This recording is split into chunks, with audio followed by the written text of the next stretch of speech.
저는 오늘 여러분과 함께 가난해야 좋은 신자인가, 이와 같은 제목으로 은혜를 나누고자 합니다.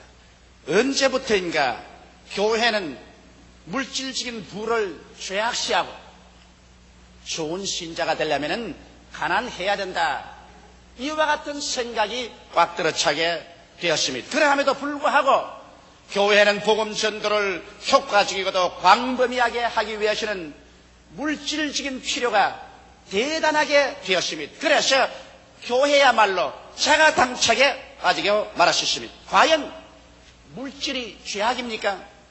과연 가난이 찬양을 받을 만한 미덕이냐는 것입니다. 우리 성도들은 신앙생활과 물질 관계를 어떻게 정리해야만 할까요? 이 점에 관해서 여러분과 함께 오늘 알아보고자 하는 것입니다. 첫째로, 과연 물질은 악마가 지은 것이냐, 하나님이 지은 것이냐, 이 사실을 알아봐야 될 것입니다. 왜냐하면 악마는 좋은 것을 지을 수가 없습니다. 그러나 하나님께서 나쁜 것을 고의적으로 지을 리가 만무한 것이기 때문인 것입니다. 성경 창세기 1장 1절에 보면 태초에 하나님이 천지를 창조하시냐고 말하셨습니다. 그 다음 하나님께서 어두움 가운데 빛을, 궁창을, 그 다음 바다 물 가운데서 육지를 나타나게 하시고 모든 열매 맺는 실과가 나게 하시고 해와 달과 별들을 지으시고 공중에 나는 새와 물속에 헤엄치는 어족을 지으시고 그 다음 땅에 기는 짐승과 마지막으로 하나님의 형상과 모양을 쫓아 사람을 지으신 것입니다. 이렇기 때문에 천지와 만물 중에 하나님께서 신이 지으시지 아니한 것은 하나도 없으신 사실을 우리가 알 수 있는 것입니다. 그러고 난 다음 주님께서 동방의 에덴을 창조하시고 그 에덴에 보기에도 좋고 먹기에도 좋은 실과나무가 나게 하셔서 상함도 없고 해함도 없고 부족함도 없게 부유하고 풍부한 처소를 지으셔서 아담과 하와의 그 처럼 삼아주시고 그 다음 에덴에서 발현한 강 가운데 비손강이 있는데 비손강은 금이 있는 하윌라 온 땅을 두르고 거기에는 베들리헴과 호마노도 있다고 해서 금은 보석도 하나님이 지어서 직접 갖다 넣어놓으신 것입니다. 이러므로 이 세상에 있는 물질 중에 악마가 지은 것은 하나도 없습니다. 모두 다 하나님께서 지으신 것으로서 하나님은 좋은 하나님이시니 좋은 하나님이 지으신 것 중에 나쁜 것은 하나도 있을 수가 없는 것입니다. 그러고 난 다음 하나님께서 아담과 하와에게 축복의 준 장면을 볼 때 아담과 하와에게 찢어지도록 가난해서 헐벗고 굶주려라, 굶어 죽어라, 그렇게 축복하지 아니하시고 성경 창세기 1장 28절로 29절에 보면 하나님이 그들에게 복을 주시며 그들에게 이르시되 생육하고 번성하여 땅에 충만하라, 땅을 정복하라, 바다의 고기와 공중의 새와 땅에 움직이는 모든 생물을 다스리라 하시니 하나님이 가라사대 내가 온 지면에 심했는 모든 채소와 씨 가진 열매 맺는 모든 나무를 너희에게 주려니 너희 식물이 되리라. 그렇게 해서 하나님께서는 아담과 하와에게 상승의 축복을 주었으며 땅의 왕으로서의 지배권을 허락하셔서 축복해 주신 것입니다. 하나님께서 절대로 처절한 절망과 가난과 파멸 속에 떨어지라고 말하지 않은 것입니다. 여러분, 오늘 인간이 가난과 곤고한 생활을 하는 유일한 이유는 인간이 하나님을 대적해서 타락해서 에덴에서 쫓겨남으로 말미암아서 이루어졌다. 다시 말하면 죄 때문에 오늘 이 가난과 곤고가 우리의 숙명처럼 되어버리고 말았다고 성경은 밝히 말하고 있는 것입니다. 창세기 3장 17절로 19절에 보면 아담에게 이르시되 내가 내 아내의 말을 듣고 내가 너더러 먹지 말라는 나무 실과를 먹었은즉 땅은 너로 인하여 저주를 받고 너는 종신토록 수고하여야 그 소산을 먹으리라. 땅이 내게 가시 덤불과 은거키를 낼 것이라. 너희 먹을 것은 밭의 채소인즉 내가 얼굴에 땀이 흘려야 식물을 먹고 필기는 흙으로 돌아가리니 그 속에서 내가 취함을 입었음이라. 너는 흙이니 흙으로 돌아갈 것이니라 하시니라. 여기에서 가난과 질병과 저주와 죽음은 축복의 연유로 주어진 것이 아니라 아담이 하나님을 대적하여 범죄함으로 말미암아 심판으로서 주어진 사실을 우리는 분명히 알 수 있는 것입니다. 그러면 우리가 이 사실을 통해서 하나님이 인간에 대한 근본 뜻은 우리 영혼이 잘됨같이 범사에 잘되며 강건하고 생명을 얻되 넘치게 얻게 하는 것이 하나님의 근원적인 뜻이라는 것을 우리는 너무나 잘 알 수 있습니다. 이 근원적인 뜻을 우리가 확실히 알아야 이 모든 세상의 질병과 저주, 가난과 슬픔, 죽음이 하나님의 근원적인 뜻이 아니라는 것을 우리가 알고 단호하게 우리는 이것을 부정할 수가 있는 것입니다. 과연 하나님께서 오늘날 하나님의 근원적인 뜻이 여러분 가난과 저주와 절망이라면 우리들은 하나님 앞에서 소망을 가질 수가 없을 것입니다. 그러나 이 성경 말씀을 통해서 볼 때 하나님의 창조적인 근본적인 뜻은 여러분 가난과 저주와 절망에 있지 않습니다. 하나님께서는 얼마나 보기에도 아름답고 듣기에도 좋고 그리고 살기에도 영광스러운 천지와 만물을 지으시고 또 에덴 동산을 지으시고 그 속에 아담과 하와를 축복해서 살도록 그렇게 만들어 놓으신 것입니다. 그러면 둘째로 우리가 구약에서 하나님을 믿고 순종한 백성들을 살펴보아야 되겠습니다. 과연 하나님께서 가난과 저주가 하나님의 뜻이라면 구약시대 주의 백성들을 어떻게 하나님께서 섭리하시고 취급하셨는가 그 사실을 우리가 알아보아야 할 것입니다. 여러분 구약에서 하나님이 가장 선택하시고 주님의 사랑을 많이 받은 사람이 아브라함입니다. 아브라함은 나이 75세 때 하나님께서 영광 중에 나타나셔 하나님의 친히 사명을 감당할 자로 부르심을 받게 된 것입니다. 그럴 때 하나님이 아브라함을 부르실 때 어떠한 약속을 주셨나요? 하나님께서 가난과 저주와 절망과 죽음의 언약을 주셨나요? 그렇지 않습니다. 하나님께서 아브라함에게 약속하신 것은 창세기 12장 1절로 3절에 분명하게 기록되는 것입니다.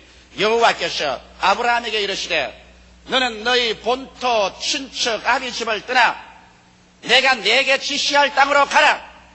내가 너로 큰 민족을 이루고 네게 복을 주어 내 이름을 창대케 하리니 너는 복의 근원이 될지라.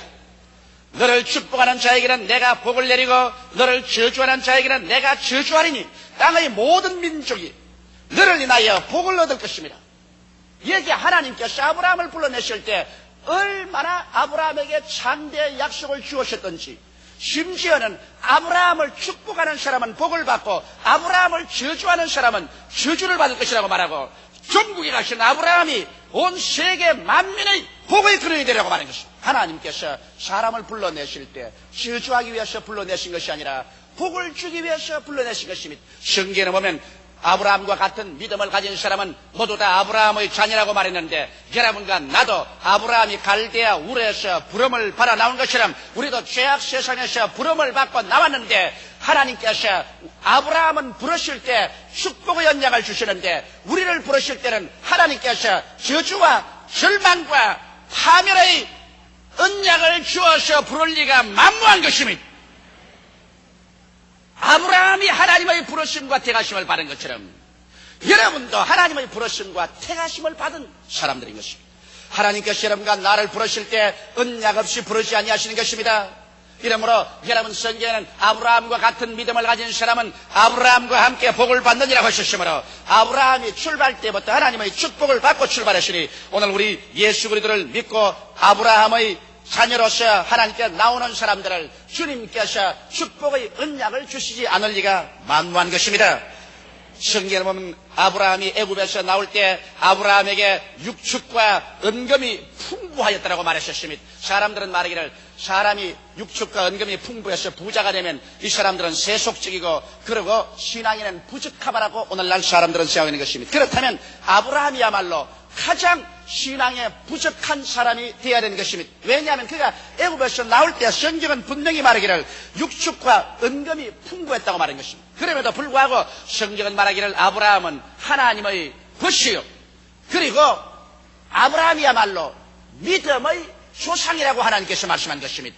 그럼 우리 조상이 육축과 은금이 풍부했음에도 불구하고 하나님의 가장 사랑을 받고 하나님의 벗이라고 칭함을 받았으시니 그러므로 반드시 육축과 은금이 풍부하다고 해서 그 사람 세속적이고 그 사람은 신앙이 없고 그런 사람은 하늘나라에 부족하다고 생각하는 이러한 생각을 우리가 없애버려야만 되는 것입니다. 오늘날 이와 같은 생각을 도대체 어디에서 사람들이 가져왔는지 저는 이해하기가 곤란한 것입니다. 성경에 보면 아브라함의 아들은 이삭도 보십시다. 창세기 24장 36절에 보면 나의 주인의 부인 사라가 노년에 나의 주인에게 아들을 낳으며 주인이 그 모든 소유를 그 아들에게 주었나이. 그러므로 이삭은 출발할 때부터 아버지의 상속을 받아서 급으로서 출발했었습니다. 만일 부로서 출발하는 것이 하나님의 축복받지 못한 것이라면 이삭이야말로 그러면 하나님께 축복 못 받은 사람이 아니겠습니까? 그러나 오늘날 또 성경은 말하기를 하나님은 아브라함의 하나님, 이삭의 하나님, 야곱의 하나님이라고 칭하고 계신 것입니다. 창세기 26장 12절로 14절에 보면 이삭이 그 땅에서 농사하여 그해 100배나 얻었고 여호와께서 복을 주심으로 그 사람이 창대하고 왕성하여 마침내 거부가 되어 양과 소가 떼를 이루고 노복이 심히 많으므로 블레셋 사람이 그를 시기하여 그와 같이 기록하고 있는 것입니다. 여기에 성경이 말씀하신 것은 하나님의 택한 이삭은 여기에 보통 말이 아니라 창대하고 왕성하고 거부가 되라고 말하는 것입니다. 만일 이런 것이 하나님의 뜻이 아니고 저주인 것 같으면 하나님께서 왜 하나님의 택한 자 이삭에게 이러한 축복을 줄 리가 있겠습니까? 그럼 우리가 하나님의 택한 자 야곱을 한번 보십시다. 야곱은 창세기 32장 10절에 그가 외아저씨 집에서 고향 산천으로 돌아올 때 하나님께 엎드려 기도할 때 이렇게 말했습니다. 나는 주께서 주의 종에게 베푸신 모든 은총과 모든 진리를 조금이라도 감당할 수 없사오나 내가 지팡이만 가지고 이 요단을 건넜더니 지금은 2때나 이루었나이. 그가 20년 전에 지팡이만 들고 요단강을 건너서 외아지 집으로 갔는데 20년 후에 돌아갈 때는 한때, 2때 바다에 모래 같은 짐승들을 거느리고 돌아갈 수 있었다고 그런 입으로 고백했습니다. 오늘날 또 하나님께서는 하나님의 성모를 칭하시되 아브라함의 하나님, 이삭의 하나님, 야곱의 하나님이라고 말하는 것입니다. 그러면 아브라함과 이삭과 야곱을 섭리하신 하나님께서는 오늘날 우리들의 하나님인 것입니다. 이렇기 때문에 하나님께서 여러분과 나에게 부와 비와 창성을 주시기를 원하는 것이 하나님의 근원적인 뜻인 것입니다. 성경은 말씀하기를 하나님을 믿고 순종하는 자에게 하나님은 좋은 것을 아끼지 아니하실 것이라고 약속하신 것입니다. 하나님께서 430년 동안 애굽에서 종살이하던 이스라엘 백성들을 불러낼 때 주께서 주신 약속이 젖과 꿀이 흐르는 가나안 땅을 약속한 것입니다. 하나님께서 불러내실 때 환멸과 절망, 가난과 저주와 죽음의 가나안 땅으로 오라고 말하지 않으셨습니다. 젖과 꿀이 흐르는 가나안 땅으로 오라. 듣기만 해도 마음속이 긍정적이고 적극적이고 창조적이고 생산적이 되고 아유 어깨가 어색한 그러한 언약의 말씀을 주어서 이스라엘 백성을 불러내셨습니다. 그러면 안되면 이스라엘 백성이 가나안 땅에 오셨을 때 주님께서 이스라엘 백성들에게 언약과 조건을 주셨습니다. 그 언약과 조건 가운데면 신명기 28장 1절 2절에 내가 내 하나님 여호와의 말씀을 삼가듣고 내가 오늘날 내게 명하는 그 모든 명령을 지켜 행하면 내 하나님 여호와께서 너를 세계 모든 민족 위에 뛰어나게 하실 것이라. 내가 내 하나님 여호와의 말씀을 순종하면 이 모든 복이 내게 임하며 내게 미치리니 성읍에서도 복을 받고 들에서도 복을 받을 것이며 내 몸의 소생과 내 토지의 소산과 내 짐승의 새끼와 우양의 새끼가 복을 받을 것이며 내 광주리의 떡과 떡반죽 그릇이 복을 받을 것이며 내가 들어와도 복을 받고 나가도 복을 받을 것이니라. 그러나 여기에 또한 하나님을 불순종하고 배반하면 거기에 다가올 저주도 말씀했습니다. 신명기 28장 15절로 15절에 내가 만일 내 하나님 여호와의 말씀을 순종치 아니하여 내가 오늘날 내게 명하는 그 모든 명령과 규례를 지켜 행하지 아니하면 이 모든 저주가 내게 임하고 내게 미치리니 내가 성읍에서도 저주를 받으며 들에서도 저주를 받을 것이요 또 내 광주리와 떡반죽 그릇이 저주를 받을 것이요 내 몸의 소생과 내 토지의 소산과 내 우양의 새끼가 저주를 받을 것이며 내가 들어와도 저주를 받고 나가도 저주를 받으리라. 하나님께서 육의 선민에게 이와 같이 축복과 저주의 언약을 주셨는데 오늘날 우리 영의 선민들이 주를 믿고 나올 때 동일하게 하나님께서 좋은 언약으로 부르지 아니하실 리가 절대로 없는 것입니다. 실제로 그러면 크리스찬은 모두가 부자가 될 수 있는가? 그런 질문을 하실 것입니다. 부자라는 개념을 어떻게 가질까요? 여러분, 백만장자가 되는 것은 하나님의 특별하신 뜻이 아니면 모두 다 백만장자는 될 수 없는 것입니다. 그러나 우리 예수 믿는 사람들에게 출발 때부터 주님께서 약속하신 것이 있습니다. 그것은 시편 23편 1절에 말씀 것처럼 여호와는 나의 목자시니 내게 부족함이 없으리로다. 하나님께서 거부가 되겠다는 말씀은 안 했을는지 모르지만은 여러분과 내가 모두 다 부족함이 없는 삶을 살게 해주겠다고 여호와 우리 목자께서 약속해 놓으신 것입니다. 그뿐 아니라 마태복음 6장 11절에 보면 예수께서 우리가 하나님께 기도할 때 굶주리지 않는 삶, 일용할 양식을 달라고 기도하라고 말하십니다. 오늘날 우리에게 일용할 양식을 주옵시고, 그러므로 예수 믿는 사람치고 일용할 양식에 궁핍한 사람은 절대로 있어서는 안 됩니다. 일용한 양식이라는 것은 밥만 먹는 것이 일용한 양식이 아닌 것입니다. 매일매일 살아갈 집도 있어야 되고, 매일매일 입고 살아가야 할 옷도 있어야 되고, 신을 신도 있어야 되고, 그리고 일터에 나갔다 들어왔다 해야 될 차비도 있어야 되고, 여러 가지 하루를 살아가는데 필요한 것은 하나도 남김없이 모두 다 공급을 받는 것이 하나님의 뜻이라고 성경은 말하고 있는 것입니다. 나아가서 빌립보서 4장 19절에 보면 우리의 필요가 채워지는 삶을 살아야 된다고 성경은 말하고 있습니다. 나의 하나님이 그리스도 예수 안에서 영광 가운데 그 풍성한 대로 너희 모든 쓸 것을 채우시리라. 우리가 살아가는 데 있어서 필요한데도 불구하고 그것이 채워지지 아니해서 발부둥치는 이러한 삶은 하나님의 뜻이 아닙니다. 하나님께서는 필요한 것은 모두 다 채워주시는 삶을 살기를 원한다고 말하십니다. 그리고 또 나아가서 하나님이 원하시는 것은 겨우 필요한 것만 채우고 사는 것이 아니라 넉넉한 삶을 살기를 원하시는 것입니다. 고린도후서 9장 8절로 10절에 보면 하나님이 능히 모든 은혜를 너희에게 넘치게 하시라니 이는 너희로 모든 일에 항상 모든 것이 넉넉하여 모든 착한 일을 넘치게 하려 하며 기록된 바 새가 흩어 가난한 자들에게 주었으니 그 의가 영원토록 있느니라 함과 같으니라. 심는 자에게 씨와 먹을 양식을 주시는 이가 너희 심은 것을 주사 풍성하게 하시고 너희 의의 열매를 더하게 하시리라.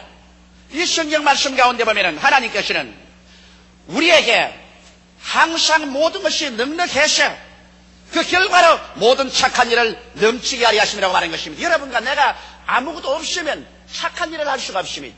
성경에는 주는 자가 받는 자보다 복이 있다고 말한 것입니다. 그러므로 여러분과 내가 복을 받기 위해서는 주는 자가 되고 남에게 손 내밀어서 구걸한 자가 되지 말아야 될 것입니다. 이런데 우리에게 하나님께서 모든 것이 넉넉해야 모든 착한 일을 넘치게 할 수 있다고 말씀하고 있기 때문에 주님은 착한 일을 하도록 여러분과 나에게 넉넉하게 주시기를 원하시는 것입니다. 물론 넉넉하게 받고 난 다음에도 착한 일을 하지 아니하고 자기의 정욕 중심으로 자기 개인의 쾌락 중심으로 살게 되면 하나님께서는 주신 것도 빼앗아가겠죠.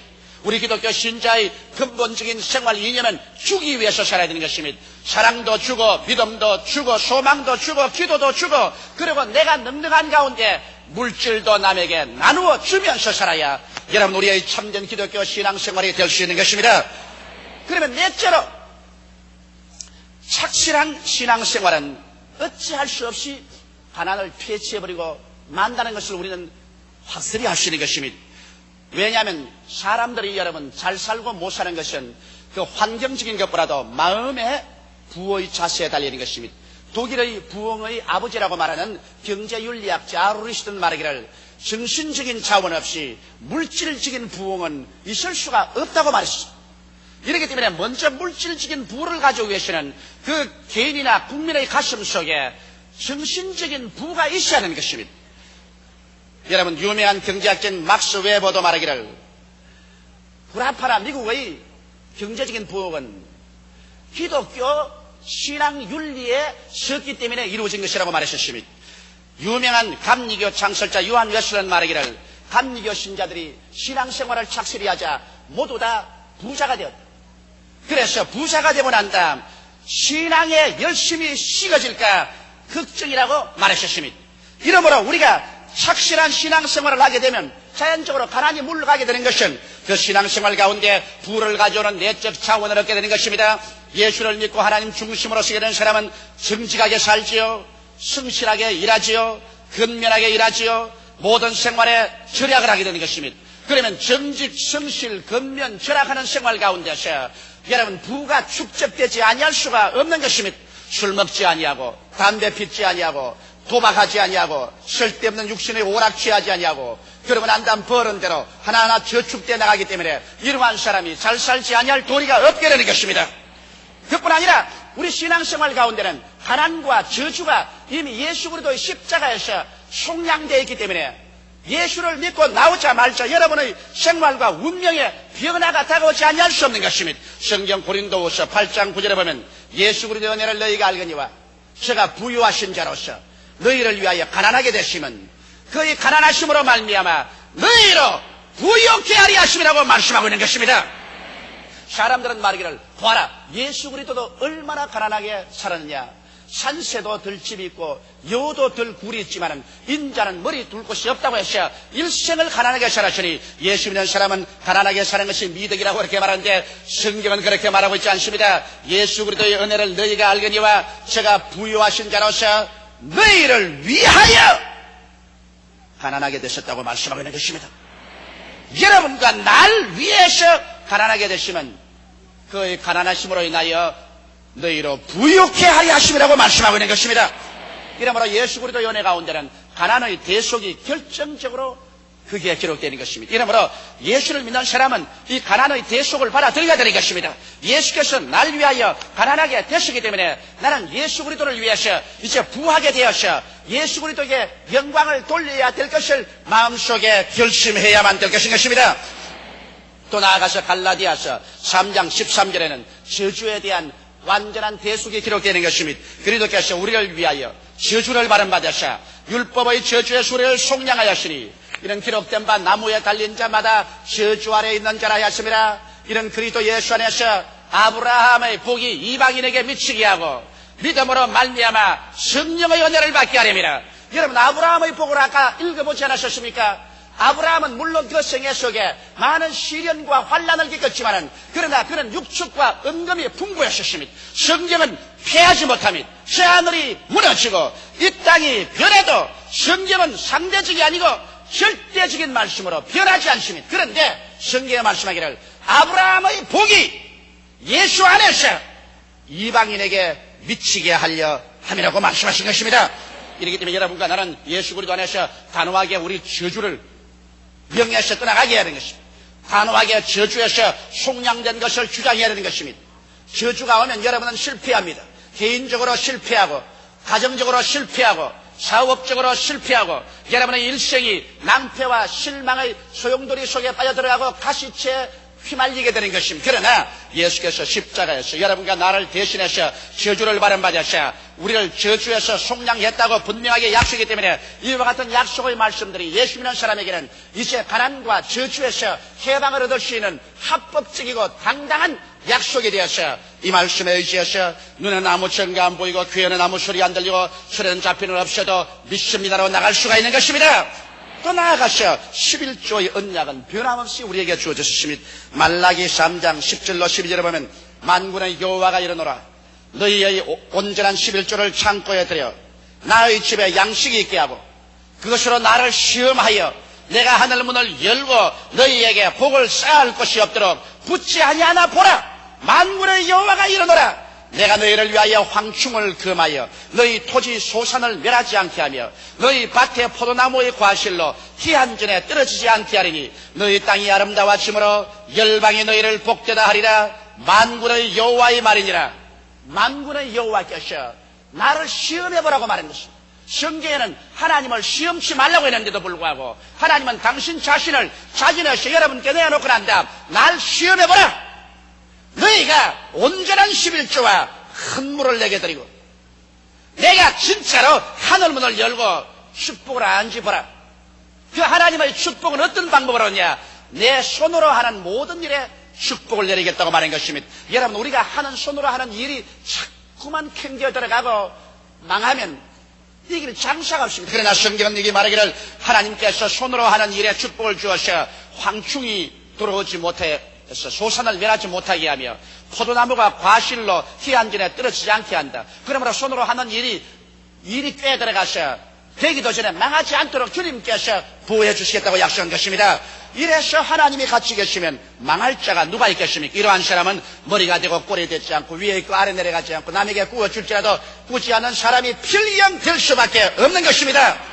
이러한 사실들을 보게 될 때 우리 크리스천들은 이 세상에 살면서 거대한 부자가 되겠다는 언약은 아니겠지만은 모두 한 사람 한 사람이 가난과 저주에서는 면해 나오고 내 필요한 것은 채워지고 거기에 넘치도록 넉넉해져서 남에게 나누어주고 구워주고 착한 일을 넘치게 하면서 살 수 있도록 되는 것이 하나님의 근원적인 뜻인 것을 알 수 있는 것입니다. 그러므로 가난해야 좋은 크리스천이 될 수 있다는 이 생각은 하나님이 주시는 생각이 아닙니다. 성경이 주는 생각이 아니라 그것은 우리를 도적질하고 죽이고 멸망시키는 악한 마귀가 주는 생각인 것입니다. 왜냐하면 사람이 생각을 잘못 가지면 하나님 앞에 축복을 받을 수 없습니다. 그것은 성경에 기록하기를 하나님께서는 우리의 온갖 구하는 것이나 생각하는 것에 넘치도록 능히하겠다고 말씀하신 것입니다. 생각이 가난해야 잘 믿는 사람이 되고 가난해야 천당 가고 가난해야 하나님 은총 속에 들어갈 수 있다는 이러한 생각을 집어넣어주면 예수 믿는 사람은 부하게 되는 것을 죄로 여기고 물질이 풍부해지는 것을 죄책으로 여기고 그러고 난 다음 언제나 가난한 생활을 해서 주님에게 드릴 것이 하나도 없게 되고 늘 사람들에게 궁핍하게 되는 것입니다. 이렇기 때문에 여러분 우리는 하나님 앞에서 물질적인 축복을 주장하고 받을 수가 있으며 받았을 때 여러분이 주님을 중심으로 살고 물질의 노예가 되지 말아야만 되는 것입니다. 가난할 때나 부유할 때나 여러분의 삶의 자원은 하나님이 되어야 됩니다. 오직 하나님 중심으로 서게 될 때 물질 그 자체는 많든 적든 여러분 그 자체가 죄는 아닌 것입니다. 물질을 잘못 사용하는 사람이 죄를 짓게 되지. 사람이 하나님 중심으로 그 나라와 그 일을 구하며 올바르게 살고 물질을 올바르게 사용하면 오늘 물질만큼 위대한 하나님의 사업을 이루고 축복이 근원이 되는 것이 더 없을 것입니다. 우리 다 같이 고개 숙여 기도드리겠습니다. 살아계시고 거룩하신 아버지 하나님, 예수 믿는 사람은 가난해야 된다는 잘못된 생각을 오늘 우리 성도들의 마음속에서 싹 씻어버리게 도와주시옵소서. 이것은 하나님이 주신 생각이 아니라 마귀가 전통 속에 집어넣어준 잘못된 생각이 옵니다. 하나님 아버지여, 우리 성도들에게 물질이 있어야 온 천하 만국의 복음을 전가할 수 있는 자원을 마련할 수가 있사옵나이다. 이러므로 마귀의 말을 씻어버리고 성소에 서서 하나님께서 우리에게 주시는 말씀을 받아서 내 아버지 하나님이 오늘부터 영혼이 잘됨같이 범사에 잘되며 강건하게 되고 생명을 얻되 넘치게 얻어 모든 일에 항상 모든 것이 넉넉하여 모든 착한 일을 넘치게 하도록 주님께서 축복하여 주옵소서. 그러나 한 사람이라도 행여나 물질의 노예되지 말게 도와주시옵소서. 예수님 이름 받들어 기도드리옵나이다. 아멘.